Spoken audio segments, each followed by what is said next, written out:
We got one mic set, 2 live mics, 3 live mics. We're back. And we're live. We'll just call this the 3 best members of the house video chatting. What, no one else wanted to join? Talking about nonsense. BJ might come in. What are you eating? Blueberries. Oh, look at you, Mr. Healthy.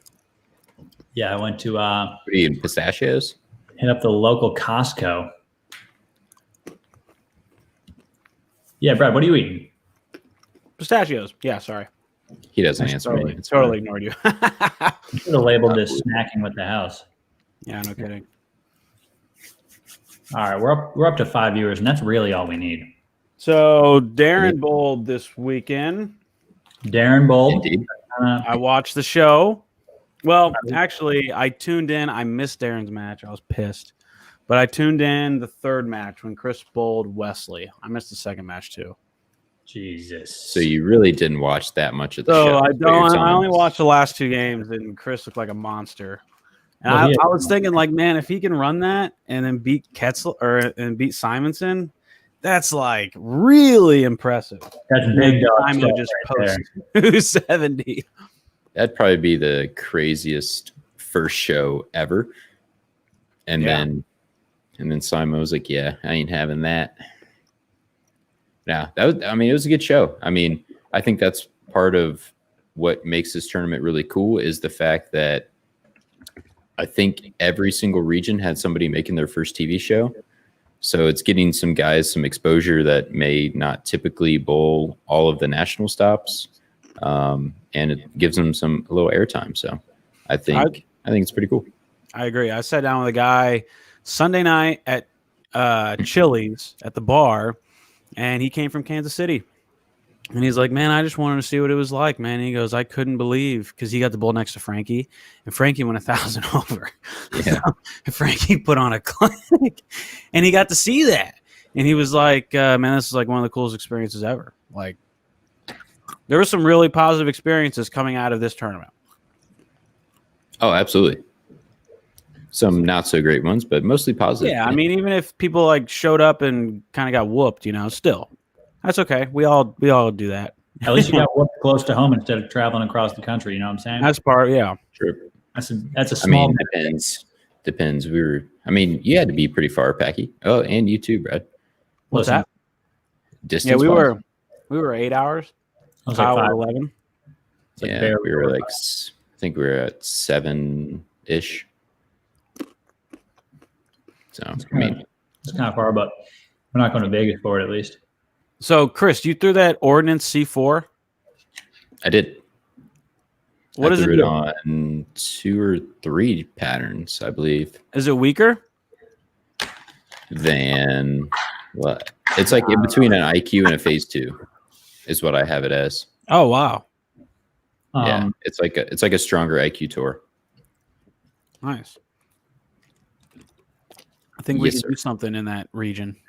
Yeah, I think so too. I think it was like the IQs were pretty weak core-wise for what we bowl on. Yeah. And I think it was kind of hesitated to go to those a lot.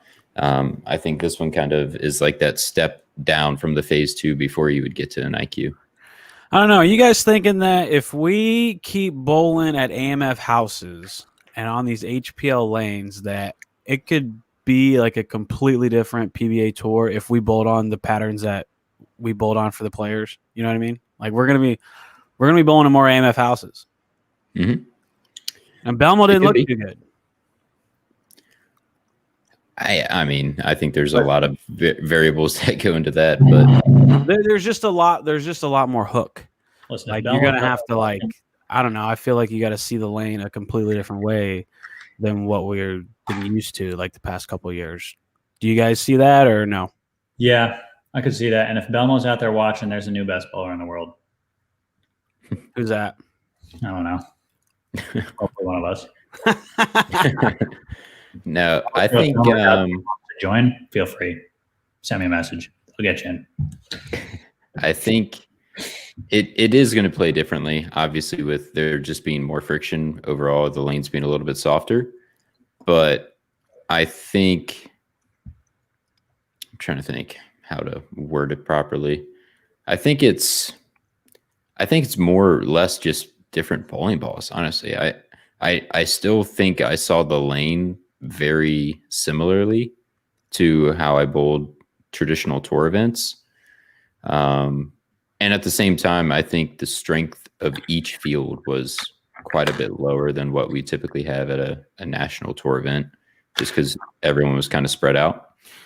Yeah, So it's kind of interesting because, like, look at your game, right? You spent probably a year or two trying to figure out how to throw it like really slow in this puddle and like this stupid slow hook thing. But we bowled on it like every week. But so far, you're like 4 for 4 on HPL. You know what I mean? I've always liked AMF just because I don't know. I've always liked to throw it a little harder, so I always knew my ball was going to hook. Except bowling both of you in match play, I got my face stomped in. Yeah, they were weird though. They were. All I'm saying is, I don't think anybody here would love to bowl on wood. Yeah, I grew up bowling on wood, so sign me up. So did I. No, I suck at it. Get me out of that place. Let me throw it as hard as I possibly want. Is cold water wood? No, it was up until 2014. I can't remember if I bowled on the wood or not. I think I did. I think I went like 300 under. Yeah, so the year I won cold water was 2013, and it was on Wolf, because Wolf had just come out. Wood 1, 2, 3 went in the gutter, and it was 32 feet on. And it was it was 180 something under to make the cut, I think. Is that the year EJ led by like 150? Like he was the only guy to lead, or he was the only guy to go plus? It might have been. No, he wasn't the only guy to go plus. No, because I was plus.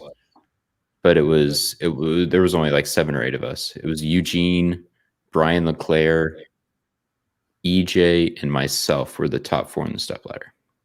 Oh, okay. Yeah. You led, right? Eugene was the 1 seed. But didn't you bowl that tournament one time where you were the 1 seed? Yes, Rhino beat me in the finals. And Rhino beat you. Gotcha. All right. Mm-hmm. Yeah, that was the one I led pretty much the whole way. I had like 770 my first 3. Yeah, I remember that. I think I was there that year. That might have been the year. Nah, is that the year I went? I can't remember. It was a national stop that year, so I'm sure you probably were. Okay. Yep, good old cold water. Easily the hardest bowling. Is it? Easily. Also, Southwest Regional Final. You can catch me, Kevin Williams, Frankie, Benji Martinez, and AJ on Sunday.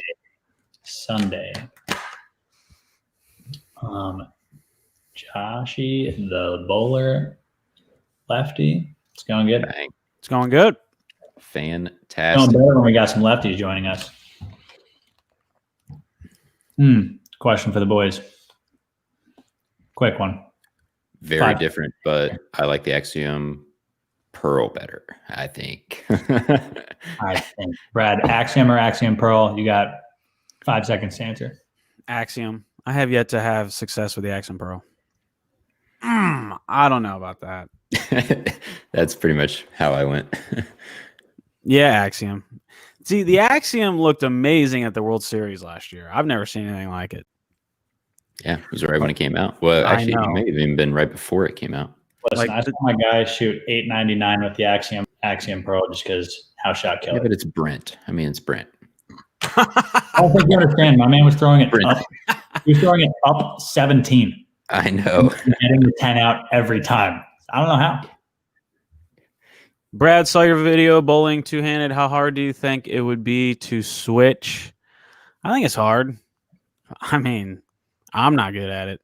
I don't know. I'm sure some people can pick it up. Marshall picked it up. Like they can, like you can potentially pick it up enough to be like decent, but to become like the caliber you are that you've been doing for 20 years, yeah, it would take a while.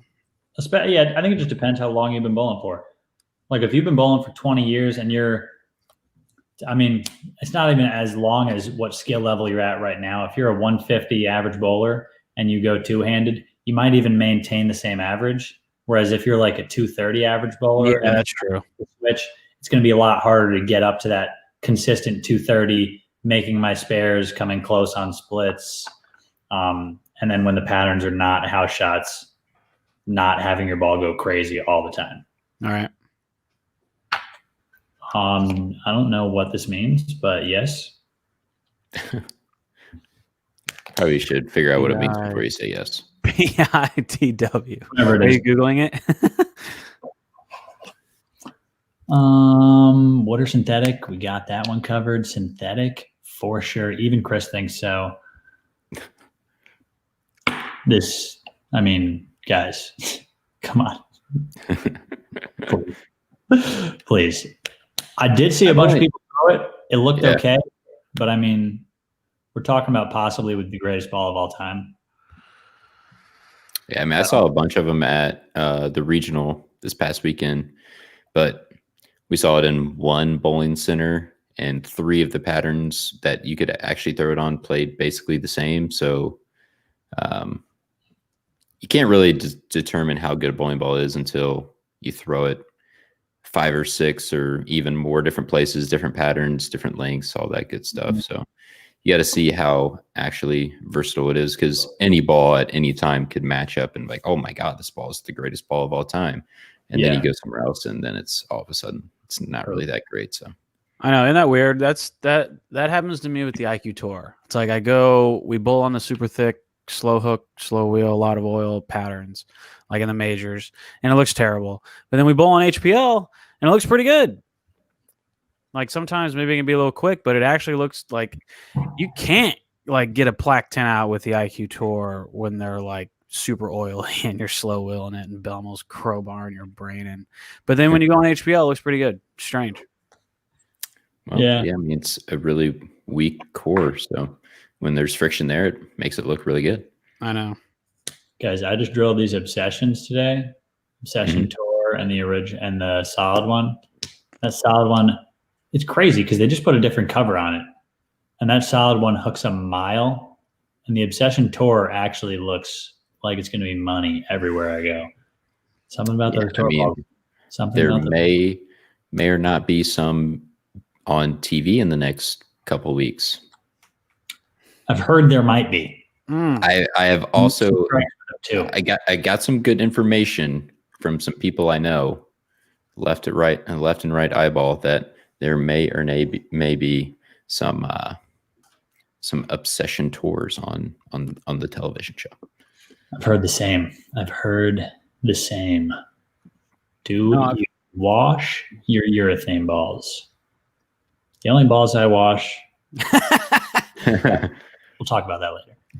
I don't clean. I'm really bad about that. I don't really clean. I wipe my ball off after every shot regardless. And I make sure when I'm throwing urethane, because the oil doesn't absorb, I make sure I get it off, but I don't like spray the purple stuff on my ball or ball cleaner. I don't know if that's what we were going for, but. Yeah, I think I've answered that a few times by saying us cleaning our bowling ball is when we change surface. Yeah. We don't use cleaner. We just use an Avalon pad. Hey, with a 2000, call it now. Yep. Thoughts on Chris Ketzlow could be a full-timer or just regional? Yeah, I mean, anyone can be a full-timer if you want to put the couple years out there to, kind of get your brain kicked in. Or if you want to spend, maybe it takes you like 10 years, maybe it takes you 1, who knows, but you got to be willing to spend some time out there before you can really get it. So, yeah, I mean, he definitely could be a full-timer. Why not? Definitely could. Get throws are good. Yeah, I mean, and look at him on TV. Obviously, he can just melt him on television. So, yeah. TV clearly doesn't faze him a bit. I know.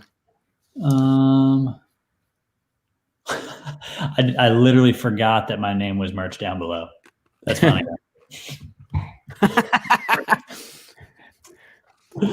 Wow, that's good. Saw that. Are they still producing the Purple Hammer? I haven't. I've only got old ones. They're not producing them right now. I think they're planning to hopefully come out with some in the future, but that's pretty much it. Secrets are secrets. We'll find out on Sunday, I guess. The biggest overall Not adjustment. disclose that information. Sign an agreement. Can't say anything. Yep, NDA. Told a couple of my very closest friends, and that was it. Was the biggest overall adjustment each of you has had to make after they outlawed weight holes? Chris, you're probably the biggest one on here. You're probably the biggest one on here that has to make some serious adjustments. Maybe Brad. Me, it's almost none at all. I've basically just maybe some stronger layouts, but for the most part, I only threw weight holes in to balance the ball back out, not really to get any extra motions because I'm lazy.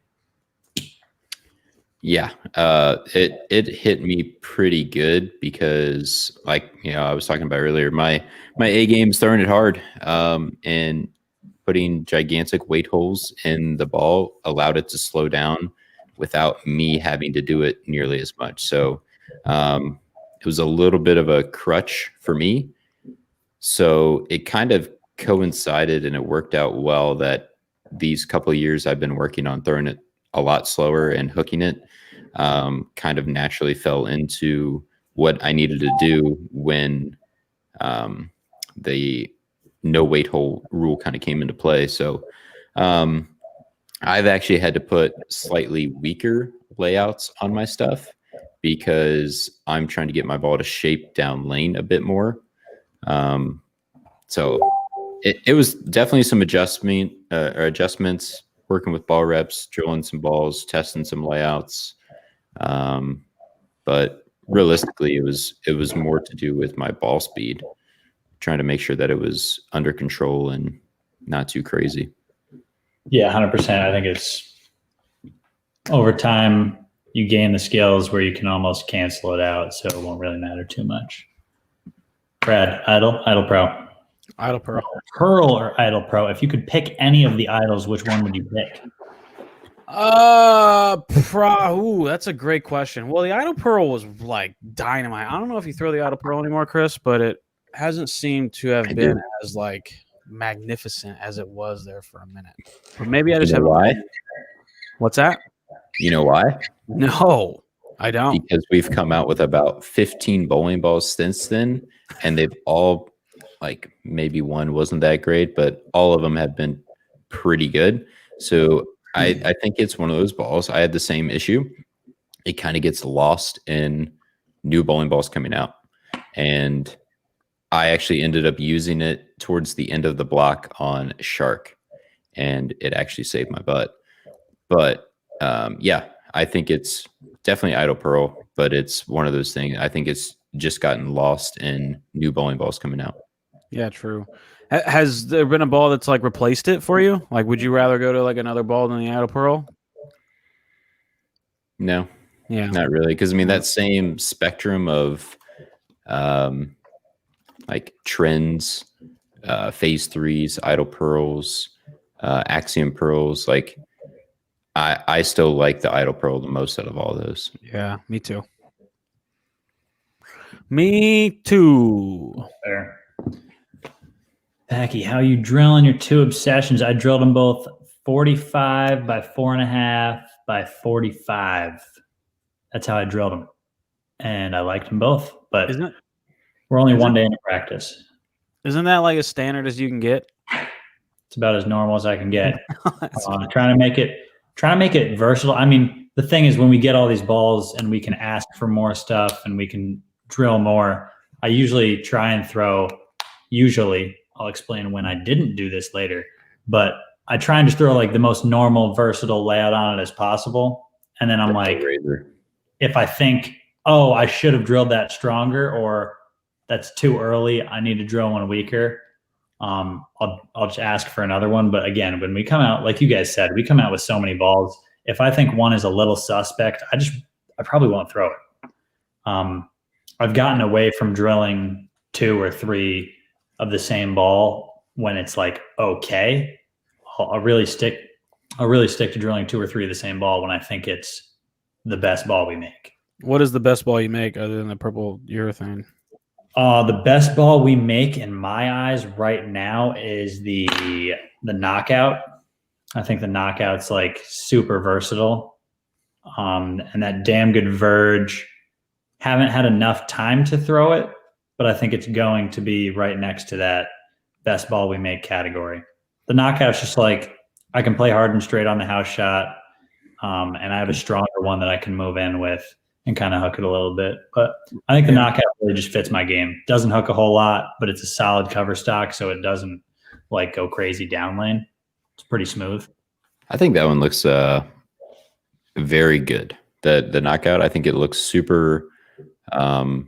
It's like middle of the road, but it's not like so benchmark that you can't really shape the lane with it. It just kind of looks like something you can do a lot of different things with. So I think that's probably going to get a lot of play for most people. How much is a PBA tournament? I believe regionals, if you're a non-member, $285, and a national tour stop is $500. Plus, you got to go $600 if you're not a member. $600 if you're not a member. It's hard to get in without being a member now. If you're not a member, I think you got to bowl at least a PTQ, and I think nowadays, if there are PTQs, even probably non-members are going to be shut out. Brad, when did you join Storm? Let's see. So in January of 2018, I was a free agent. 2018, yeah. And I spent 4 months not having a company, and then about April or May, somehow I got a call or somebody was like, hey, call this person or something, and they offered me a contract. I don't exactly know why they wanted me on staff. I had been doing the YouTube thing for I don't know, about 7 months now. I don't know. The YouTube thing had something to do with it for sure. Because at the time I wasn't a great bowler. Like I was really, kind of middle of the road, but I was doing this kind of social media thing. And I think they liked that. So then I started throwing Storm stuff and, they just like shout out to Motive, man. They're like battling an uphill battle because in a world of professionals throwing like really good equipment, like Storm, we now have 3 companies we get to choose from. Well, Motive just kind of stands out there by themselves. They got one company. 7 of the balls are like urethane and really weak and plastic. So as a staffer, you really only got an option of like 8. And they make it work, man. It's amazing, really, how they've been able to last. And how they get so many professionals on their staff really wanting to go out and join Motive and become a part of that like family environment that they got going on. Yeah, like I know it's got to be brutal to be Brett Spangler because he's like having to go through staffers. Like you sign them and then they don't match up to the equipment, so then they leave, and then they don't like this company, so they come back, and like that whole process that these companies have to go through is brutal. But dude, there for a minute, I mean, Spangler. There were some years where Spangler's lineup, like the Motive lineup, was pretty good. One year it had Jesse Buss and Prather and I don't know, like 3 or 4 other guys that were really good. And then they ultimately that's the disadvantage, right? It's like you got to bowl, if these Storm Roto balls, if they're decent and these staffers get 3 companies, well, then you really got to like work some magic with these Motive balls. Not the fact that like Motive is any worse than Storm or anything. They just simply like have a lot less bowling balls. So unless you're a freak like EJ, like I have no idea how this guy does what he does. It is so insane. And the craziest thing about EJ is he literally just drills whatever the newest ball is. I know. That's what ball did we just come out with? Okay, just drill me a couple of those. I'll go make the show with it. It's like it's disgusting. Literally, every time we go to a tournament, he's throwing whatever the new ball is, and he's striking with it. Doesn't matter if it's the right ball for the pattern. Nope, doesn't matter. He's just like Fatal Venom, super shiny, super quick. Yeah, we're bowling on 36 feet. Guess what? I'll finish 3rd this week. Yeah, it's fine. He is the best professional staffer in terms of new ball on the show. 1,000%. Yeah, 1,000%. It's not like it looks bad. He might lose, but he'll just get beat. It's not because it's not because of the ball. It's just he'll get outstruck. And he used to take like his own little cab, right? Like a little trailer. Mhm. And then he'd have 50 bowling balls in the trailer. And he'd go out, we'd be bowling in Lubbock or something, and he'd be lost, and he'd go out and get like a ball from like 3 years ago. Some like TR2 nonsense. I'm like, of the 50 you got there, that's the one you choose from 4 years ago, and then he shoots 290 with it. And I'm like, this dude sees ball motion a lot differently than me. Like, it's amazing. Yeah. Are you guys? So that kind of brings up my question. I think there's two kind of bowlers in terms of on tour. I think there's the guy that knows all of the numbers, what the numbers mean, what they're supposed to do, and kind of chooses balls based off of like, okay, like Brad Angelo is my kind of perfect example. He's like the numbers guy where like this ball, because of these numbers, should do this thing. So when I need to move into this area and I see over under, this is the ball I'll choose because of the numbers. Whereas I'm like the exact opposite. I'm like, you can tell me the numbers, you can tell me what they mean. I'm going to pick the ball that I think would work in that situation just from throwing it, having the experience with that ball. Which one do you guys fall under? Are you guys like numbers guys, or do you go out, throw the ball, see what it does? Obviously, you're going to go out and throw the ball regardless. But yeah, I'm not a numbers guy. I don't know anything about it. People are asking about the obsessions, and I didn't even know that they were asymmetrical. I am to an extent. Like, yeah. I guess I kind of like to know what type of ball the ball is, just for. I think I want to know that more for when I drill it rather than when I throw it. Like, yeah, I'm similar. So like if it's like a super early bowling ball, I don't want to put a super early layout on it and just make it like unusable. So I think I learn like that direction, or I lean that direction. And then when I'm physically bowling, it's strictly what does this ball do compared to what I'm throwing now? Not, this is 0.02 less RG. It should hook my calculations approximately 8 inches earlier. And no, it's just, there's no possible way of doing that. So yeah, it's definitely more of what I see on the lane rather than what the numbers tell me it should do. Because there's bowling balls like the Axiom, perfect example. When they came out and marketed super low RG, super strong core, it's supposed to be the strongest cover stock we ever made, earliest cover stock we ever made, basically supposed to be like hook in a box. And to me, of the bowling balls it's similar to as an idle phase 2 Axiom, like those balls, I think it's the cleanest. I think it gets the furthest down the lane before it actually starts making its motion. But yeah, numbers wise, it says no, but to me it does. Yeah, I think I would kind of agree to that.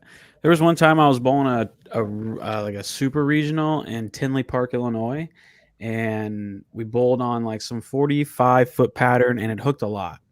It was like really high friction in the middle of summer, and the approaches were really tacky. And so I was throwing this Storm Lights Out. I don't know if you guys remember what that ball is, but I drilled it like 2 inches away from my pap because I don't know why. And we're bowling, and I shoot like 240, 250, like this lights out kind of lower end ball that I thought at the time. Pretty lights out. And then game 6, 7, 8, they started to break down, and you obviously needed to go to different bowling balls. Well, I was still throwing this ball because it was kind of like controllable, but it wasn't striking. And I can remember my roommate at the time, Jake Peters, was like, do you have anything with less diff? And I go, I don't know. Maybe. And then he looked at my bag and he goes, throw the IQ. It was an IQ Pearl, I think. The gold one? The gold one. Like the ball that you should be throwing. And I threw it and it worked. And I'm like, what am I missing here? I did not know anything about like diff and flare and whatnot. Yeah, I've always been. I mean, it does come into play, but I think making your decisions solely based off of those numbers is not the correct way to go. No. Yeah. I kind of pay attention just like when the numbers are way different. Yeah. I'll just know like the results plus they had like it's like an 030 or something like that. Like it's got crazy low diff, so it's not supposed to flare. So I just know that off the back of my head, not knowing really what that means, just knowing that when I need to get in and wheel it, if I leave it in the oil, it shouldn't hook, whether it does or it doesn't. But I just go out and throw it. If it hooks, it hooks. If it doesn't, throw it in the trash. House v. House tournament. Boys, we're cooking something up. Just you wait. Are we? We're cooking. Are we cooking? Maybe. We might be cooking a little Baker's House v. House. That would require all 10 of us to be in the same place at the same time, or 11 to be in the same place at the same time and want to do that. So that's probably not going to happen. But if you could use one ball the rest of your career, what would it be? I can't even. We all know. It's a purple hammer for all of us. Not me. I honestly, if I could use one ball the rest of my career, I honestly don't think I would pick purple hammer. Why? I feel like because eventually the oil is going to get so like the rest of my career. I'm thinking, is it one specific bowling ball or is it a purple hammer? Like you can have 75 of them. Okay, yeah. In that case, if I'm using 75 purple, like if I'm showing up with 2 3-ball rollers full of purples, I can make it work. Exactly. Just murder it with surface. Yes, sir. He's the face. He is the face. He being me. Something like that. Me and the mats. Making the millions. Yeah, I don't know if I'd say millions. Maybe a penny. Millions of something. Maybe in the stock market. Millions of AMC and GME. AMC and GME. Bought me a little Dogecoin. I've had it for a month or so. What are you buying off of? Coinbase.com? Robinhood sells it. Robinhood does crypto. Yeah, some of them. They don't do like a wide variety, but they do.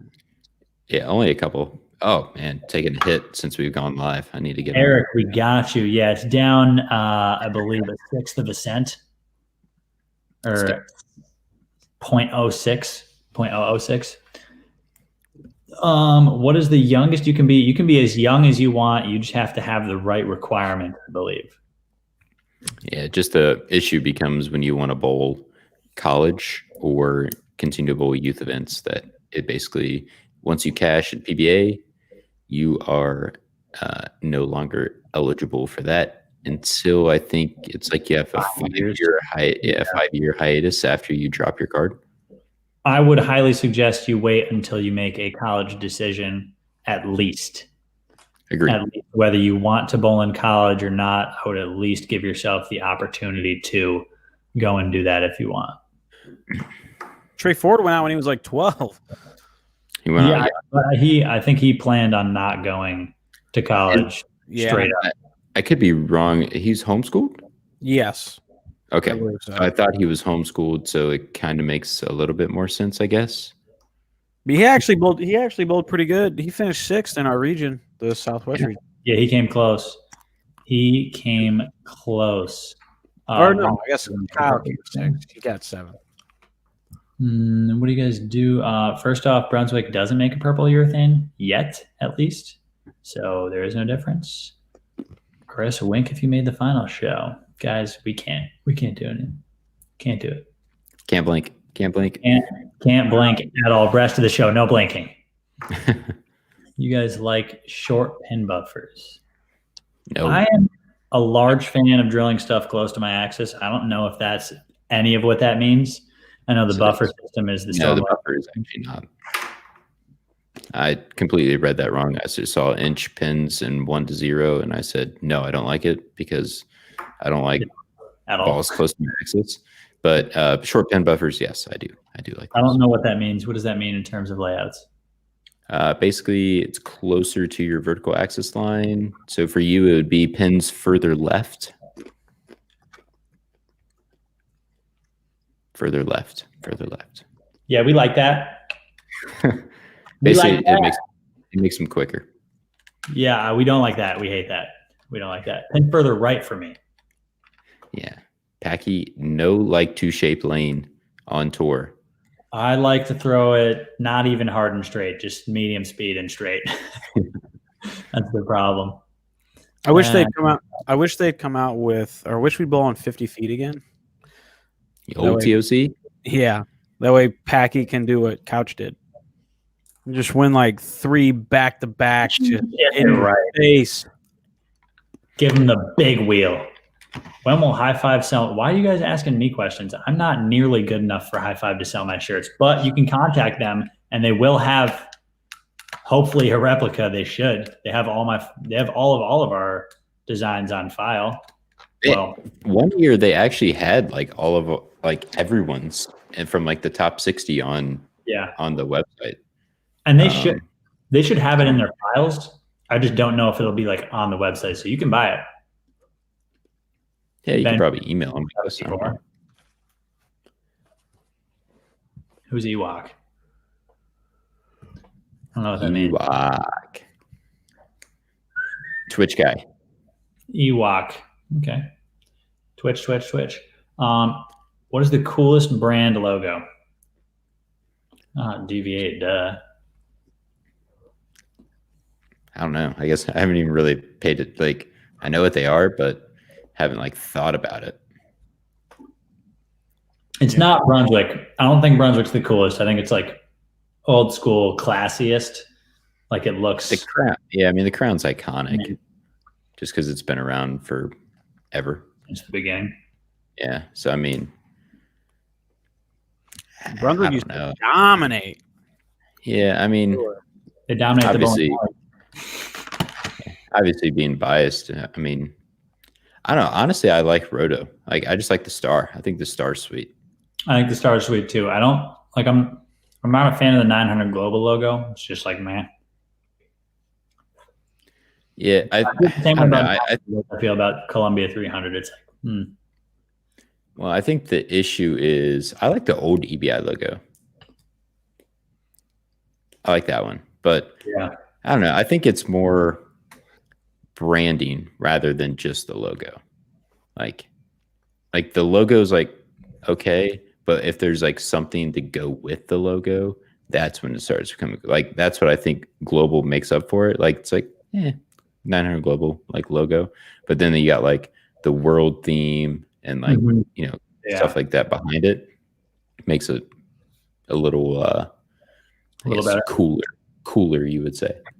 That's how I feel about the DV8. Like DV8's like the actual logo itself. Like DV8 logo is like okay, I guess. Yeah, I mean it's a logo. Like, but like the fact that on all their bowling balls they have like cool sayings. I don't know. Like some are a little cheesy. Yeah. Oh my god. Yeah. You can. But it's like the like I don't know the attitude. It's like Rotogrip's kind of got that similar attitude. Mm-hmm. It's a little, you can be a little riskier when you have a couple brands. Yeah, it's the more edgy, like global or not global. Roto and Deviate are very similar in the super bright colors, quote unquote edgy names, kind of that the badass mentality rather than the like Brunswick, like a little more classy, a little more professional. 100%. I feel like Hammer's got that like tough guy vibe. And they've got the same thing. Yeah, the Hammer's not like the edgy tough. That's just like the rock hard tough. Like Charlie Brown was the perfect DV8 staffer because he was like tatted up. I know. He was the man. He was like Mr. DV8. He wore the sleeve. He had a sleeve on his other arm, tats. Yeah. Like just the whole thing was kind of just like mean. Just that whole brand kind of like with their balls, super bright, super out there, like you said. But yeah. What about Big Bowling? How do we feel about that logo? I don't think it's bad. Oh yeah. I know what it is with the little idea with thing. The light bulb and the. So I'm curious to see how it translates to future things, because obviously it makes sense now with the idea bowling balls, but when those go away, how is that going to kind of translate or what the marketing tactic behind it really is, because they haven't really had a fair shot with, you know, the timing of everything that's happened. So I'm interested to see how they kind of tie everything together, because like it's cool, but how are they going to use it going forward? It makes sense now because of the idea bowling balls, similar logo. Interested to see it moving forward. If they keep it consistent, yeah, they're gonna have to come out with some new bowling balls here pretty soon. Yeah, I would think. I can't imagine they haven't been.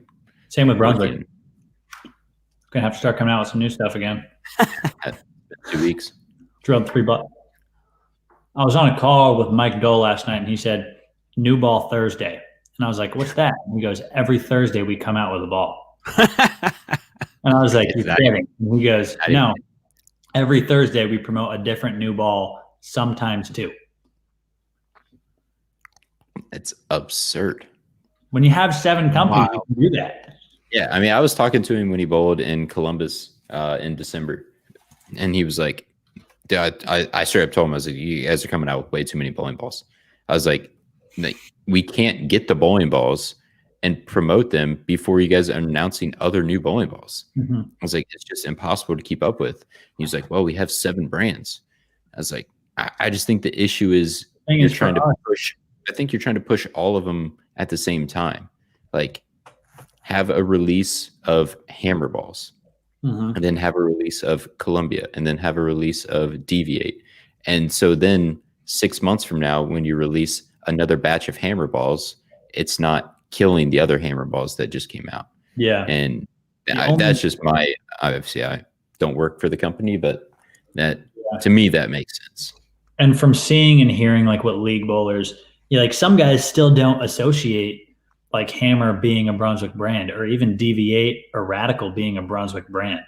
So I've heard league guys be like, "Oh no, I won't buy that ball. It's Brunswick." And then I look at the rack and they have like a Rack Attack and a Results, and I'm like, I'm not going to say anything to you, but same people are making it. Yes, not the Radical. That's the tough part, and I mean, I guess the designing, the Radical balls are kind of on their own, but from like the release part of it, people still do like, it's kind of, I mean, it's not as much with Storm and Roto Grip, but still with Storm and Roto Grip, some people are like, I'm only throwing Roto Grip balls, or I'll only throw Storm and not Roto Grip. So with those releases, like if we're going to come out with a couple hammer balls and then we don't come out with any hammer balls for 6 months, it's tough, because that might be 6 months of somebody waiting for a ball to come out. Whereas like Motive every 40.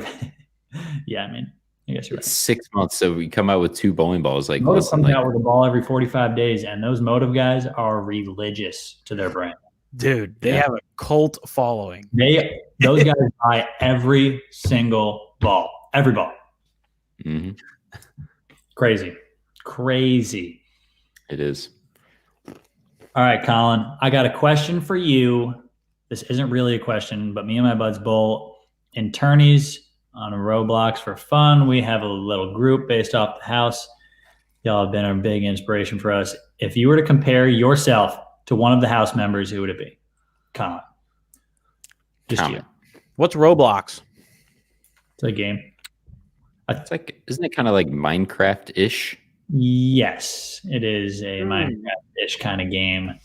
Similar along the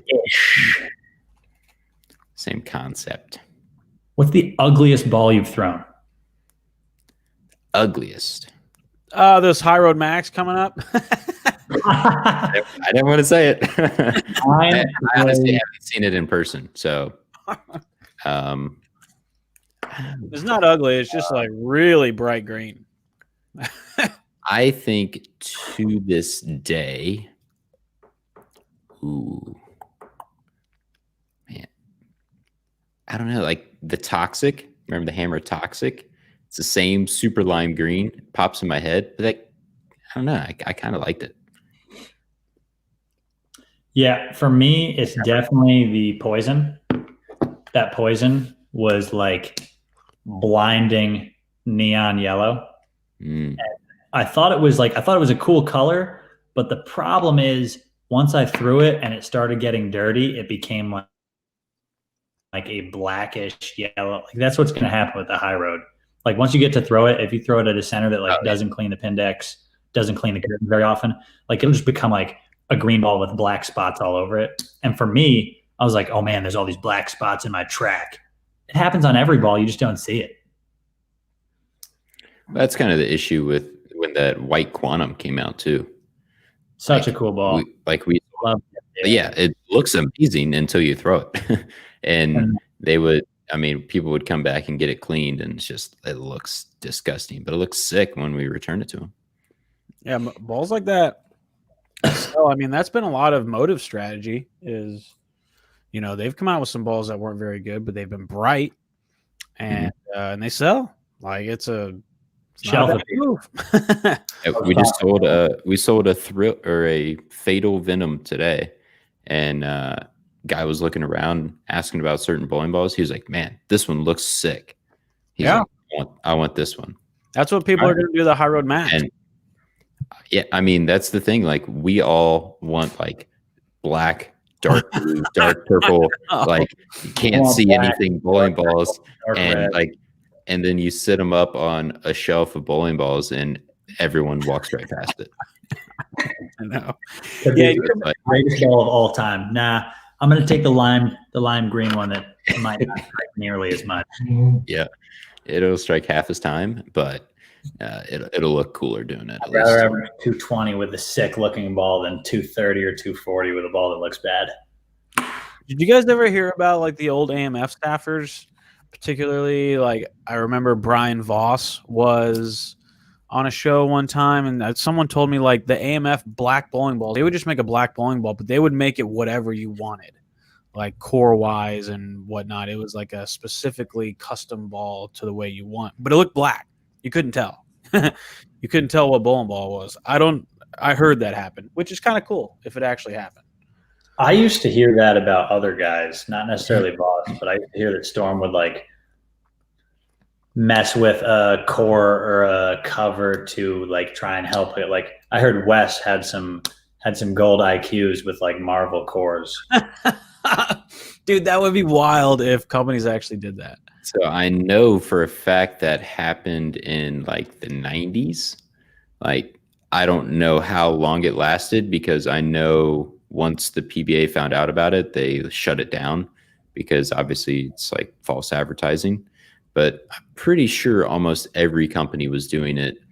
And it was basically whatever bowling ball you threw that week, they would somehow get one made with the new cover or the new color scheme of whatever new bowling ball was coming out at the time. And it's like, oh, wow, look, they're throwing the brand new whatever. And it's actually some ball that came out 2 years ago that they just really like. That's cool. So I have heard from many different people that there are definitely some bowling balls that aren't what they say they are.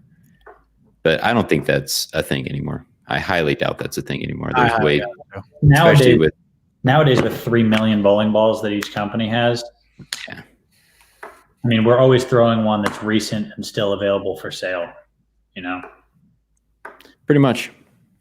Unless like now I think it's kind of a weird time frame because like EBI got bought out, like Global now the plant's closed down in Texas. So like there's some older Global balls being thrown around that are still relatively new, but not being made anymore. Yeah, that's fair. This one's a pretty good one.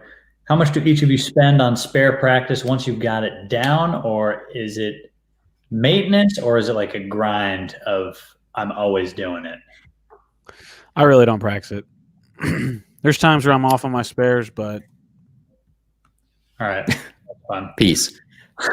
I pretty much just like I pretty much just keep I basically bowl frames. So like when I'm practicing, whatever I leave, I shoot at. So that's just kind of how I stay sharp. I don't really like go out and be like, all right, I'm going to shoot 50 10 pins today. I'm going to shoot 57 pins, 54 pins, blah, blah, blah. Like I basically just keep it to where whatever I leave, I shoot at. and it basically keeps me kind of in the same mind frame. Every once in a while, I'll go out and I'll shoot, not necessarily spares, but I'll go out and shoot like some splits that I've been missing, or that I don't really feel like my targets are quite lining up. And I'll shoot them a lot right when I get a brand new spare ball, which I get a new spare ball probably 3 times a year. Just because for me, I use it so much because I leave so many spares. They just start hooking so much. Like the cover will just break and they'll start hooking. Do you ever have the issue of your opposite hand like sliding off of it?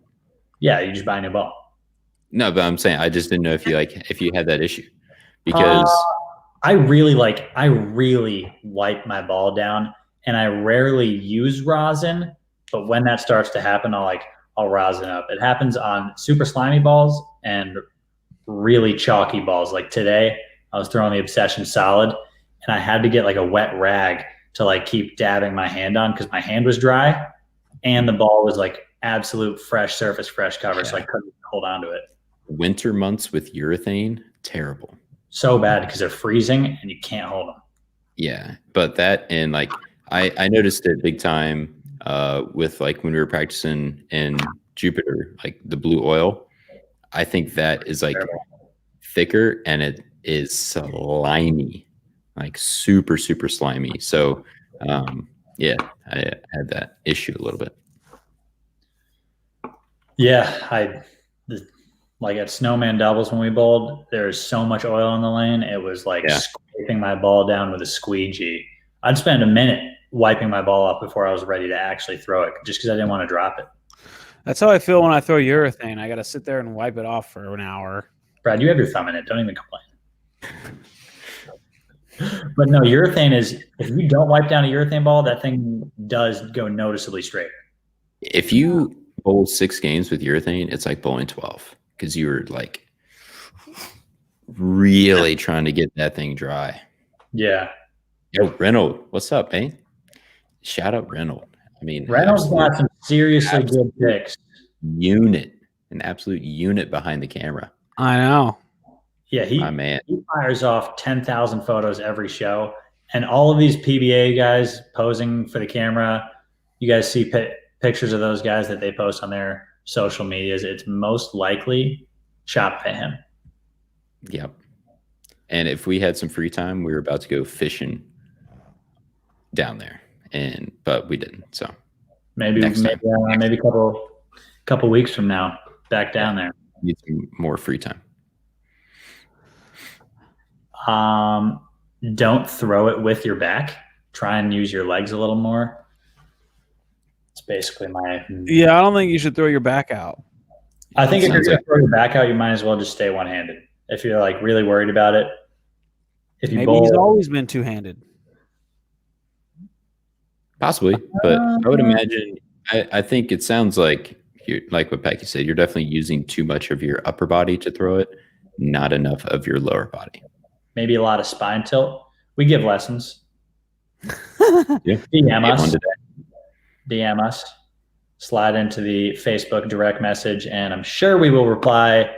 Possibly a lesson, help you out, give you some pointers. But sounds like a little too much bend at the hips, not enough bend at the knees. Bang. Bang. Currently a two-handed 150 average bowler. How can I increase my rev rate? Sounds like if you're a 150 average bowler, we should be working on our spares. Get a couple more game, bring that average to 170 before we start working on other stuff. That's just my thoughts. Chris? Yeah, I mean, it's not a bad place to start by any means. Yeah, I'm assuming if you're averaging 150, consistency and accuracy is probably not there. So I would make that more of the priority, which would result in making a few more spares, and then work on the rev rate down the road, because he's laughing at it. I saw that in the chat earlier. What's up, kid? He's probably already gone by now. But that's what I'm saying, man. I had a hard time drilling the global stuff too. I still haven't done it. I I've never had a glow ball yet. I just ordered it, and I heard that you threw the ordinance, and I heard that Chris did some and Darren did some, and I'm like, oh man, I'm behind the curve on this. Literally, I talked to Sean. Oh, Kevin's still here. What's up, man? I talked to Sean this weekend so I drilled 3 global balls on the truck, and they all rolled sick. And I looked at Sean, and I was like, honestly, this is the first time I felt overwhelmed with bowling balls. Like, Storm has so many bowling balls come out lately, and they haven't really discontinued that many. And then Roto hasn't really come out with more than they've discontinued, so it's kind of been even on the Roto side. But then we got like 8 more from Global now, and I'm looking like, I was looking at my arsenal for taking stuff to the players. I had 1 duplicate bowling ball, and I had 22 balls, 23 plastic. I had 1 duplicate, and I was like, all of these I feel I can strike with. And so I just felt like that was the first time it hit me. I was like, we have too many balls. And I was like, I can't imagine having 30 to 40 more a year than this on the Brunswick side. Yeah, I'd be lost. I physically just wouldn't drill half of them. And unless somebody came up to me and was like, yo, this ball's amazing, or everyone starts striking with it, then I would drill it. But I'm sure most players would agree too. I mean, I'm sure that's something Brunswick's going to have to figure out. Well, yeah, I mean, so right now, like, we used to get auto shipped every ball that we come out with.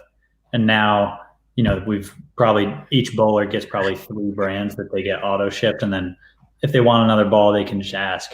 But that's the thing, like, when we go on the truck, it's like, okay, this is what I need. And we have that shape. Like, we definitely have it somewhere in, whether it's in the back. Yeah. But it's definitely, it's a benefit when we go out on tour, because there's always, okay, this is going to work. Like, at least you will have that piece in there. Will you have thrown it before? Maybe not. Yeah. It's a benefit on the truck, and I think it's a little confusing at home. Like, come in with the same 12 balls or 15 balls that you use all the time, and then after that, maybe drill something special once in a while. That's kind of how I manage it. It's drill all these balls. If they work, throw them into the lineup. If they don't, you don't need to try and make it work, because we got other balls that do similar things better. Yeah, I mean, that's the issue, though. I feel like I drill all these balls, and I'm like, this one's pretty good. And then I'm like, this one's pretty good. And I'm like, this one's pretty good. And then I got 4 new balls to add to the 16 I already got. And I'm like, oh, man. And I'm looking, I'm like, all right, well, this one's like 1 more board than this one. And so it just gets to the point where I feel like lots of overlapping. Even when you walk onto the truck, like, a lot of times specifically what you want. I mean, for the most part, so you can rule out just by watching other people bowl, whether there's a practitioner or an actual squad or whatever. You can rule out like half of them. But we have 2 companies, so you go on the Storm side and you look at that little shelf and you're like, okay. Then what about that? There's only maybe 2 balls, and then maybe a Rotogrip ball, or whatever. But now you throw the Global 900 in there, and you're like, oh crap, maybe that Ordnance is like a really good ball. Oh shit, maybe this whatever is like a really good ball. Zen. It definitely makes it harder. I think the benefit for you guys is, okay, yeah, this ball struck a lot for Chris Barnes. Maybe I'll just drill one and see if it strikes a lot for me. Like, that's not necessarily knowing that ball is going to be the best ball out there, but okay, yeah, these 3 900 global staffers were like crushing it. Let me try that. Yeah, what do you think? Like it's the same thing for you guys, though. Yeah, it's just different for like me personally. It's different because I'm lefty. So it's like, oh, all those guys are using that ball. High five, good job. It's like, oh, what's Simonelli throwing? Let me know. Yeah, what's Simonelli throwing? Okay, he throws it 100. Let me think about this. Throw it into my calculations. And the nice thing about having so many balls on the truck is, like, with all these brands, that people are going to spread out and drill kind of their own stuff. So if I have a Hero Solid that I like that's just not quite early enough, I can just drill another one a little earlier, knowing that there are going to be a bunch more Hero Solids on the truck, because I might be looking for a Hero Solid and someone else might like the very same shape in a different bowling ball. That's true. That's a good point. But I think it's so much easier on tour, because we'll go with 6, 8, maybe 9 at the most. And then we go there and we're like, all right, like we need this type of shape or this type of motion. And I already have these. So it kind of, I don't know, I think it's easier to narrow down because one, like a phase 2, like I drilled a phase 2 down there. It's like, I could have probably drilled 4 or 5 different bowling balls, but I know the phase 2. I've thrown the phase 2 for years and years and years. So I know this is what this is going to do. So I just drilled that. All right, let's hit this real quick. We just got a question and donation. Thank you, Siesta Fiesta BP. Surprised I got that. I'm a high school bowling coach. If you could go back and tell yourselves in high school what to do / focus on most to improve your game, what would it be? 1, listen to your high school coach. Duh. If I could tell myself in high school, what would it be? To practice the right things. Definitely. To go off that, like I practiced so much in high school, but it was literally just bowling. Like I would just go bowl 8, 12, 16 games and then go home. Like, yeah, that was good. Was it productive? Not at all, because I was simply just bowling. So I think practicing with a purpose, I think, is a very big thing. Like going in with a game plan, actually practicing on something you want to get better at rather than just bowling. Focused practice for sure. That's a big thing we do at Wichita State. It's not necessarily practicing for 2 hours is great. You might get a lot done, but sometimes a 30-minute practice session where you say, okay, I'm not leaving until I make these.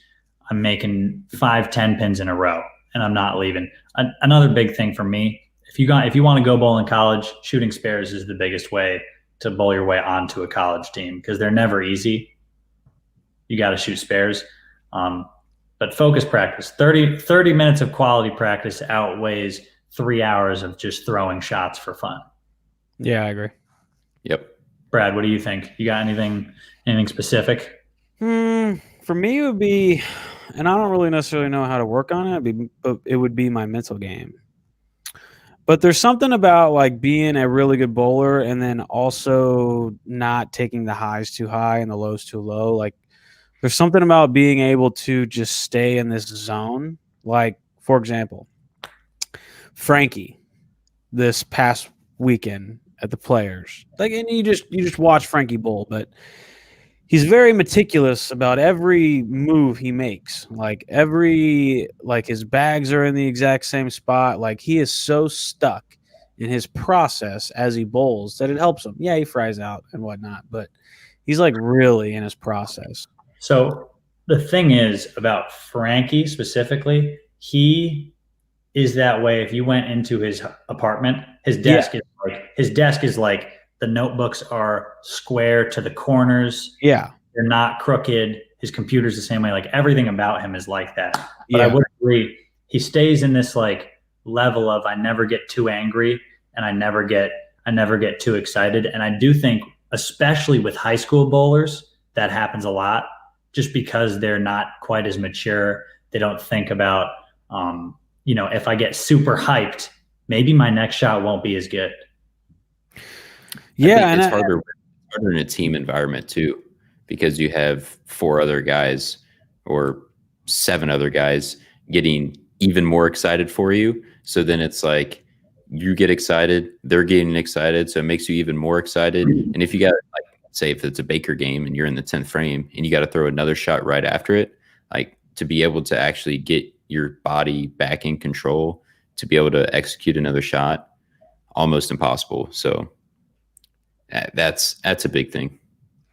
I know. And you take a look at like Frankie's shot making, like other than maybe Bill, Frankie's got some stellar shot making, and it just kind of goes to show like his routine. Like he is a very routine kind of guy. Like he's not scatterbrained. He's very focused. He doesn't do anything strenuous or out of the ordinary. Just a bowler at heart, and he sticks to his process. So I would tell like youth bowlers to kind of learn how to be mentally stable when you're in your process. Mm-hmm. Like how just to like be able to go in, you bowl, and then whatever happens, and then you leave, and then just trust that that process will get you where you want to be. Not so much that like you have to stress so much when you bowl in order to get it, because you're going to take your licks. Yeah, and it's going to be hard for, money to make. yeah, it's hard for a 14-year-old to think that way though, because yeah, I think it's a maturity thing as well. Yeah, I mean, obviously, if you can get if you can get the 14-year-old that can actually like grasp that concept, or multiple of them on the team that can, that's really, really good. No, it's just, I think that's going to be a hard thing. I mean, it's definitely worth mentioning. And a lot of these high school bowlers, they're not going to bowl professionally. A lot of them are just bowling to bowl because they like it, because they're decent, but they really want to do something else. So that particular thing really kind of goes with like the more passionate bowler. Yeah. So Colin answered my question earlier about who he would relate himself to. He said he relates himself to you, Brad. He said it kind of took him a while to start getting in the groove of things, and finally got a win after about 20 events. Nice. We got another question. Cameron Millwater. I'm a fellow two-hander. Do you gravitate towards weaker hook potential balls or throwing everything? I love my proton physics. Was just wondering if it was too much. If you love a ball, you love a ball. Facts. You ain't going to take it out of your hand. I'll let you guys kind of take away the I'll let Chris actually take this one away a little bit before I chip in. I mean, throw everything, right? Yeah, I mean, first shout out for the dono. Thank you very much. Yeah, appreciate it. Yeah, I think it's so dependent on what you bowl on. Like if you're just bowling league, just bowling, I don't know how old you are, high school, whatever it may be. Yeah, I don't think you really need super strong stuff, at least in any bowling center I've ever bowled league in. I think the weaker, middle of the road type stuff is plenty. But if you like the proton, if you strike with the proton, then throw the proton. Yeah. I mean, it's pretty simple. There's nothing that you have to stick to a certain type of bowling ball. That's why we have one of everything. Yeah, and for me specifically, I like to kind of get this range of, I used to write down every single ball I liked.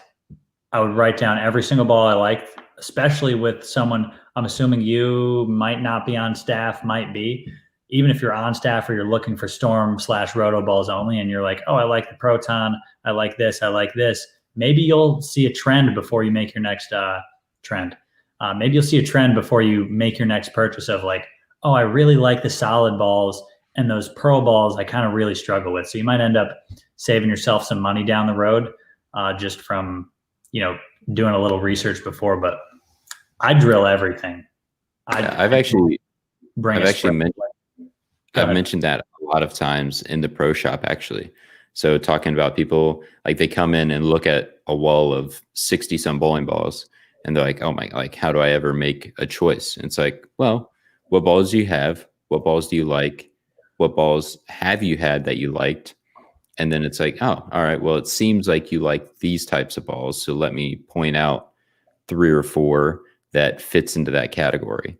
And then it's like, are you wanting something different than that? Or are you wanting something stronger, weaker? And then just kind of branch off of that. So I think that's a really good point. Yeah, but basically go out, kind of try a little bit of everything, especially if you're pro shop. I know a lot of them have demo balls or demo days where a company will come in, try some stuff out, write down what you like, what you don't like. And like Chris said, if you bowl on a variety of oil patterns, you're going to kind of want a little bit of everything just in case they hook a lot, just in case they don't hook at all. You're going to want that spread. But if you go and you only bowl league once a week, I would say, stick to your favorite range of balls where you're not going to need anything crazy different. But yeah, thanks for the dono and appreciate the question. And are you boys ready? We got Kev in the live. What's good? What up? Platinum on the dome, platinum on the charts. Let's go. So when did you do that? I don't know. Can you hear me for starters? It's a little low. Can you hear me now? Let me edit those mic settings, put you up a little bit. Yeah, do what you need to do, dude. Because I don't even know what it's connected to. If it's my whatever. We can definitely hear you a little bit. I think it's fine. Is Yeah, it we good. Yeah, we good enough. Yeah, dude. I just put the plat on, dude, 2 days ago. I had to try to see what it looked like. I don't know. I think So you didn't do it for the show? No, I should have. I'm You so should've. mad that I didn't. I'm so mad that I didn't. Should have. That's You doing the goatee next? Yeah. No, wait. What'd you say? You got to match the goatee next. Everyone's been saying that, but it grows out so quick that it'd be pointless to do. it just Yeah. always look a little in. But I it mean, would look cool. if your girlfriend like did hair or something, then maybe she could like keep doing it or something. That's what I'm saying. You would think she might be able to hook you up, maybe. She did on the top. I don't know if she can do it on the face. You know what I'm saying? I can't ruin what little hair I have. If we burn it off, I'll never be able to grow facial hair again. This is all I got. Good point. That's good. What you boys been doing? Chilling, chatting, answering some questions. None much. I see Baxter. Oh, hi, Baxter. Say hi to everybody. He's the bestest boy. How was Florida? I saw you stepped out a couple days. Well, so it was a little sneaky post because we actually went to Florida before we went to Florida for the show. So I went on a mini vacation with my girlfriend, and I hadn't posted that photo yet. And I felt I had to post it eventually because I spent a lot of money on those velvet shoes. So, and I'm probably never going to wear them again. So I had to show them off one time. So where'd you go? Did you go to Fort Lauderdale? Is that what I saw? Yeah, we were in Fort Lauderdale for a week, and we went up to South Beach for a day or two to have some fun. So I did that. Kid reminds me more of a dude. We're pretty fly for a white guy. Music video with Eminem. I can't even remember that music video. I don't remember that music video at all. I don't like the Eminem joke, but people have been making it, so I'm gonna make it now. So everyone will stop. Because I'm not the real Slim Shady. But we made that trip from Missouri, and we stopped at like Cocoa and PCB, and then Fort Lauderdale and South Beach. And I like Fort Lauderdale the best. I thought their beach was. I just thought the whole Fort Lauderdale gig was much better than the Miami gig. The vibe is like you can go do something, but it's more relaxed. Like people watch. Miami's extreme. Miami's for like the. They go hard in that city. Yeah, they do. Jump and pump and snore some stuff off people's butt cracks. Exactly. And It gets wild down there. It gets wild. I'm timed out of that. So, yeah, Florida was fun, though. I wish we had more time when we shot the telecast to do some stuff. We went and played some Topgolf a little bit, me, Chris, and Darren. But, there just wasn't enough time for us to do anything really fun. Pretty quick in and out. Yeah. Dude, so I walked in the bowling alley yesterday, and Zach Wilkins was practicing. That's right. He's in KC. Where is he? He's in staying with Neil. I think he's staying with Neil Cooley. Yeah. I think. Yeah. But it's like you came here from Canada, and he was like, "Can I stay for a couple weeks?" And then realizing that the events start up in like a couple weeks, and then the Masters stuff like that. He's just gonna stay in America for like 8 weeks. If he goes back, he can't practice. Bowling alleys are shut down. Quarantine, and Belmo is the same thing. I was wondering what Belmo was going to do, and he went up there and commentated, which was cool. Yeah, so if he goes back, he's got to sit in his house for 2 weeks, and even after those 2 weeks, he can't practice anyway. So he's like, if I got a couple friends here, might as well stick around. God, it sucks for Belmo having to leave his family. Shit for him. Well, I mean, the issue is like for Belmo, especially like if he flies back, he has to quarantine in a hotel again for 2 weeks. Yeah. And by the time he gets out of there, he's like basically has to come back. So, there's absolutely no point of him leaving. Yeah, it makes no sense. And also, the overhead to go back overseas, come back. I mean, too much hassle at that point. Yeah. stay with your friends in the States and just Yeah. it's not ideal, but you got to make do with where he's at. Gotta do what you gotta do. He spends like 6 months over here anyway, so I think he would like buy a house somewhere in the States. I honestly thought that like 2 years ago, but yeah, I don't. Never has, I guess. Not super expensive. He's got the money for it. I guess it's just probably the fact of him. I don't know. We're never. I guess we're kind of in the same place a lot, but I don't know, buy one in Vegas or something like that. I mean, one you can get one close enough to where you can just fly out, stay somewhere that has a big airport, and you can fly to the stops and go back to your United States house. Something. All right, we got a good question here. Jordan with the useless Coke can. What do you guys think is the most winningest ball of all time from any brand? I'm not even sure it's the Purple Hammer. It might be at this point. I would assume back in the day there'd be some balls that just like won for weeks and years at a time. Cell Pearl. Like the Black Beauty. Only because of Wes. That doesn't count. The Black Beauty, that doesn't count. The Utah. Yeah. Dude, phase 2 has got to be up there. It does, but or High Road. It's got to be something that has like a bunch of wins on TV for like the High Road's great. Probably the Big Time, right? Brett, I don't even know the balls you mentioned. You've named one person that threw that bowling ball. I know. I'm just thinking, how many times does the ball win a tournament other than the Purple Hammer? Like, Brad's like, it's got to be the Big Time. Also, I don't even know the last person to throw. Like, actually, name a ball that's won multiple times. Name a ball that's won multiple times. Like, I would say phase 2 like Kevin, but I literally don't know. You can't think of an actual specific moment. No, because they owe it. Like nowadays, guys will use different balls week to week, center to center. So there's never the same ball. Which is why I'm actually, after thinking no way, I might actually think the Purple Hammer might be it because the guys that use it the entire TV show. Because that's what I'm trying to think. 1 through 5. I'm just trying to think of like Belmo, and he has Pitch Black, High Road Pearl, Lucid, Timeless. Like he's literally won with so many different bowling balls. Yeah. My man threw a Timeless on TV when he certainly should not have, and he just willed it to victory. The problem is though that when you get on TV, the telecast is so different from what we bowl on throughout the week that the balls that are usually successful throughout a tour event, where guys use a lot of phase 2 on everything and Purple Hammers, we get on TV and we have 4 games on a whole nother condition because the lights and everything just make them play so different that you see all kinds of different balls. So you don't throw the same thing you throw all week usually. I know. It's usually just everything. That's tough. I wasn't a big bowling fan back in the day, so I don't know what people threw back in the day. I remember that Ebonite 8-ball bowling ball. That looked pretty cool. I don't know if anyone ever won with it, but yeah, but to actually like start a tournament with a ball and have it run the run the ladder or run the entire tournament and throw it on TV, it just doesn't happen. Doesn't happen.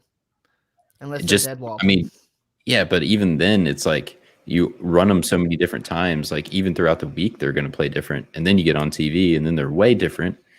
Yeah. I mean, one tournament, they're going to play 6 different ways. So the pattern they used for the players, was it any of the patterns we bowled on or was it a new one? New one. New pattern. It was the Donnie C, the Don Carter. The Don Carter. That used to be that bowling center. That bowling center, so they put it out for practice. And the middle of the house was impossible. They were so hard. We were practicing. It was like, dude, we shoot 180. We're winning. Like they were hard. And then we bowled on the low end where they bowled the leagues, and they could not have been easier. Yeah. I remember talking to the ball rep and being like, yeah, I think I'm just going to throw a Purple Hammer because like it's going to be pretty hard. The front's hook, but I can't manage any of my other bowling balls. Like they're either too smooth or not smooth enough. And like I had a wide range of solid bowling balls. And even some of those, I was like, yeah, they're just way too sharp down lane. And then we go to the low end and it was like, okay, everybody strikes on every single shot they throw, regardless of area code. Dude, Yeah. I brought 4 urethane balls and a 2-inch pin ASIM. And when we got there, I told Eric, I was like, I need to drill some house shot balls because these aren't it. Yeah, for real. Literally drilled some house shot balls, and that's For real. what I wanted to throw because they were just not that hard. Yeah. You know what just popped in my head? Because Michael, I think Nyland might be how you say it, talked about Walter Ray with a Denny spare ball. And I bet you the winningest ball of all time is the intense leverage thrown by Walter Ray. Just because he won so many times with it. Is that a He won, Mo-Rich? Because he played up won like 3 12 always with it. He won like 12 titles in like 2 years with the same ball.